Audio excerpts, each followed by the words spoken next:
పెట్టిన శిల్పక పళ్ళు తేనె మామిడి పళ్ళు తీయంగా తిందామె తీరొక పళ్ళు తిరగ నేరేడు పళ్ళు కాబోలు ఇచ్చిన మక్క కంకులు అవి పాల కంకులు కాల్చుకొని తిందాము కందికాయలు పచ్చి పల్లికాయలు పూజారి పూజారి మామిళ్ళ కిందో నల్ల మామిళ్ళ కింద కుసుమరోళ్ళేసిన కుందన బొమ్మ అది కుందన బొమ్మ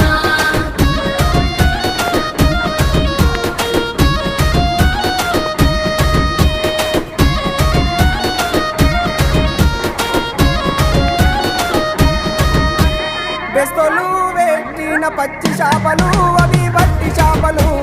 కమ్మంగా